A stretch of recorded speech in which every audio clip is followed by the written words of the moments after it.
సదాశివసమారంభాం శంకరాచార్యమధ్యమాం అస్మదాచార్యపర్యంతం వందే గురు పరంపరాం. ఈ దేశంలో భగవంతుడు అప్పుడప్పుడు అవతారం తీసుకొచ్చి ప్రజల్ని, ధర్మాన్ని, మంచి మనుషులందరినీ కూడా కాపాడి ప్రజానీకానికి సుఖాన్ని, శాంతిని, భద్రతని కలిగిస్తూ ఉంటారు. అలాగే మత్స్య, కూర్మ, వరాహ, నారసింహ అవతారాలు, రామకృష్ణ అవతారాలన్నీ కూడా వచ్చినాయి. ఈ కలియుగంలో కైలాసంలో ఉండే పరమేశ్వరుడు ఆదిశంకరాచార్య స్వరూపంలో ఇక్కడ కాలడి అని కేరళ దేశంలో పుట్టి యావత్ భారతదేశం కూడా పాదయాత్ర చేసి మన పక్కన దేశంగా ఉండే నేపాళానికి కూడా వెళ్ళి కైలాస్ మానసరోవరానికి వెళ్ళి అక్కడి నుంచి స్ఫటికలింగము తెచ్చి అక్కడి నుంచే సౌందర్య లహరి అని అమ్మవారి స్తోత్రాన్ని కూడా కైలాసం నుంచి తెచ్చి కంచిలో యోగ చంద్రమౌళీశ్వర స్వామి అని ప్రతిష్ఠ చేశారు.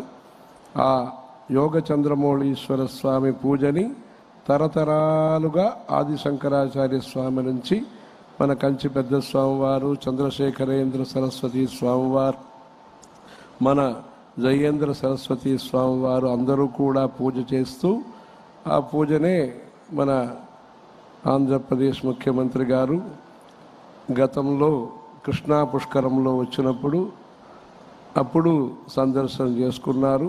ఇప్పుడు చాతుర్మాస్య వ్రతం సంబంధంగా తిరుపతికి వచ్చినప్పుడు కూడా ఆ చంద్రమౌళీశ్వర స్వామిని పీఠ పూజని దర్శనం చేసుకున్నారు. అలా ఆదిశంకరాచార్య కాలం నుంచి 68వ పీఠాధిపతిగా నడిచే దేవుడైన మన చంద్రశేఖర సరస్వతి స్వామివారు వారు 90 వయసులో కూడా కంచి నుంచి కదిలి మహారాష్ట్ర సాతారా వరకు వెళ్ళి మళ్ళా కర్ణాటకం వచ్చి ఆ కర్ణాటకం నుంచి ఆంధ్రప్రదేశ్ బార్డర్ వచ్చినప్పుడు 83వ సంవత్సరము అప్పట్లో ముఖ్యమంత్రిగా ఉన్న మన ఎన్టీ రామారావు గారు బార్డర్లో హెలికాప్టర్లో వచ్చి, ఈరోజు కూడా మన చంద్రబాబు నాయుడు గారు హెలికాప్టర్లో వచ్చారు, అప్పుడు ఆయన హెలికాప్టర్లో ఆ కర్ణాటక ఆంధ్రప్రదేశ్ బార్డర్లో వచ్చి మన పెద్ద స్వామి వారిని రిసీవ్ చేసుకున్నారు. అలా ఈ కంచి పీఠం అనేది ఆంధ్రదేశానికి కంచికి మంచి సంబంధం ఉంటుంది. దీంట్లో ఆదిశంకరాచార్యులు ఒక ఉపదేశం చేశారు. ఏం చేశారంటే కుత్ర విధేయో యత్న, ఎక్కడ మన ఎఫర్ట్, మన ప్రయత్నం ఎక్కడ ఉండాలి అని చెప్తూ విద్యాభ్యాసే సదౌషధే దానే అని 3 విషయాలు చెప్పారు. విద్యాభ్యాసం, మంచి చదువు కోసరం మీరు సేవ చేయండి అని ఆదిశంకరాచార్యులు మనకి 225 సంవత్సరాల ముందు, అంటే 2500 సంవత్సరాల ముందు చెప్పారు. రెండో విషయం ఆయన చెప్పింది సదౌషధే, మంచి మందులు అంటే వైద్యం కోసరం మీరు సేవ చేయండి అని రెండో విషయం చెప్పారు.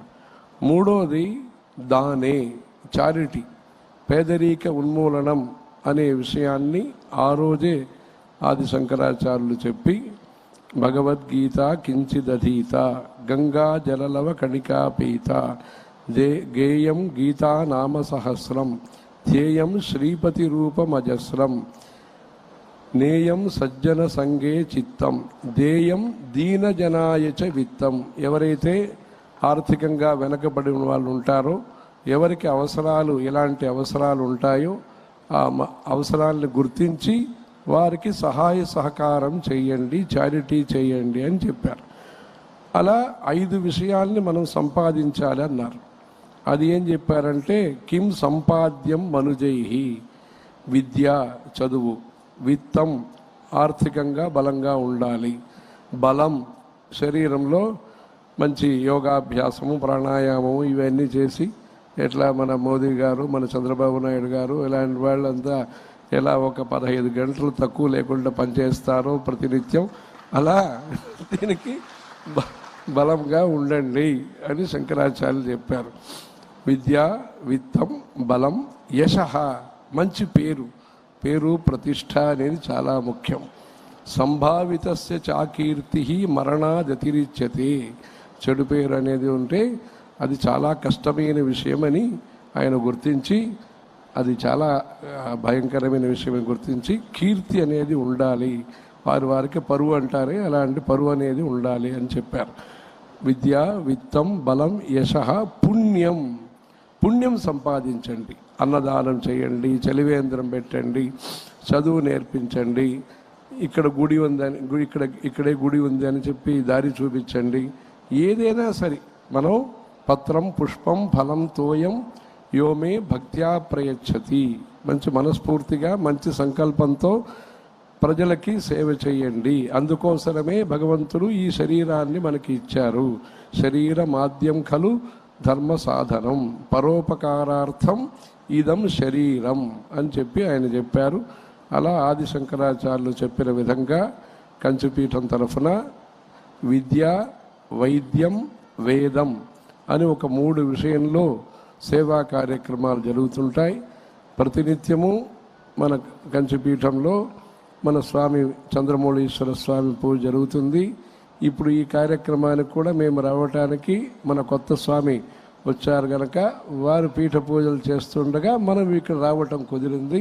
దానికని వారిని కూడా స్వామి చంద్రబాబు నాయుడు గారు సందర్శనం చేసుకున్నారు. ప్రత్యేకంగా ఆ రోజు కంచికి ఇక్కడి నుంచి మంత్రి, చైర్మన్, టీటీడీ వారందరినీ కూడా పంపించారు కంచికి.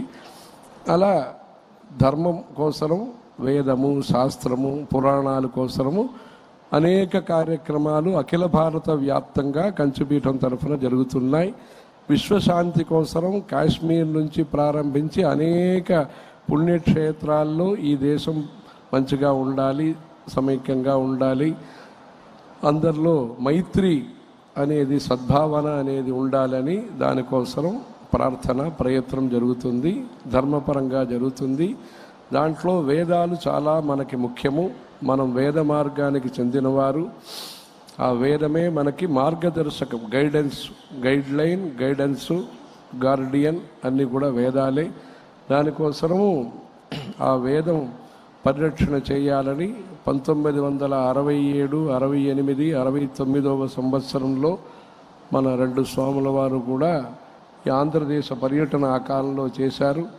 అప్పుడు 1116 రూపాయలు తిరుపతి దేవస్థానం తరఫున అప్పుడేదో ఇచ్చారట, అన్నారావు పీరియడ్ ఏదో ఆ కాలంలో ఇస్తే మన స్వామి కంచి స్వామివారికి ఇది గుడి నుంచి మనం తీసుకునేదా వద్దని చెప్తే ఎలా ఉంటుంది, తీసుకోవటంలో కూడా ఆయనకి అప్పుడు ఏం చెప్పారంటే ఆయన కొంత డబ్బు ఇచ్చి ధర్మ ప్రచార పరిషత్తు అని మీరు చేయండి అని చెప్పి చాలా చేసి అప్పట్లో స్వామివారు ఆదేశించి గుడి తరఫున ధర్మ ప్రచారం ముఖ్యంగా జరగాలి, అది మా వంతు కూడా మేము కూడా ఇది సహకరిస్తాము, మీరు చెయ్యండి అని సందేశం ఇచ్చి అప్పట్లో ప్రారంభించిన ఈ ధర్మ ప్రచార పరిషత్తు మన భారతదేశంలో ముఖ్యమైన చారిటీగా, ప్రధానమైన చారిటీగా వారి అభిప్రాయాన్ని స్వీకరించి ఇప్పుడు